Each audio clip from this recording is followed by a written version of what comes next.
Hi friends, Telangana ప్రజలందరికీ నమస్కారం అండి. బీఆర్ఎస్ ఎమ్మెల్సీ కవిత అరెస్ట్ చేయబడింది. ఆమె ఇంటి వద్ద హై టెన్షన్ అయితే నెలకొంది. ఈడీ అధికారులు బీఆర్ఎస్ ఎమ్మెల్సీ కవితకు అరెస్ట్ వారెంట్ కూడా ఇచ్చారు. ఆమెకు అరెస్ట్ చేసి తీసుకెళ్లనున్నారు. అదేవిధంగా సెర్చ్ వారెంట్తో పాటు ఆమెకు అరెస్ట్ వారెంట్ కూడా ఇచ్చారన్న సమాచారంతో ఆమె ఇంటి వద్దకు బీఆర్ఎస్ నేతలు అయితే చేరుకున్నారు.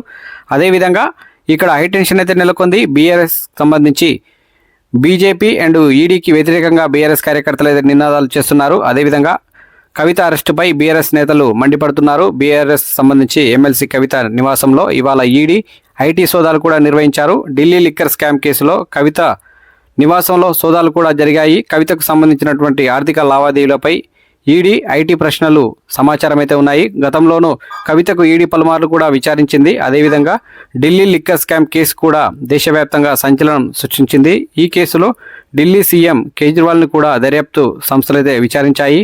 ఆయనకు కూడా అరెస్టు చేస్తారని కూడా సమాచారం అయితే ఉంది.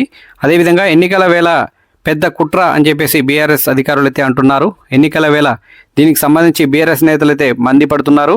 ఎన్నికల్లో కేసీఆర్ను నేరుగా ఎదుర్కొనే దమ్ములేక బీఆర్ఎస్ సంబంధించి ఈ విధంగా వ్యాఖ్యలైతే చేస్తుంది. బీజేపీ ఇటువంటి చర్యలకు పాల్పడుతుందని ఆరోపిస్తున్నారు. ఒకవేళ ఎన్నికల కోడ్ మరో 24 గంటల్లో వస్తుందనగా కవిత ఇంటిపై ఈ దాడులు ఏంటని బీఆర్ఎస్ నేత శ్రీశాంత్ అదేవిధంగా ప్రశ్నించడం జరిగింది. ఎన్నికల షెడ్యూల్ను శనివారం ప్రకటిస్తామని ఇప్పటికే కేంద్రం ఎన్నికల సంఘం ప్రకటించిన విషయం తెలిసిందే.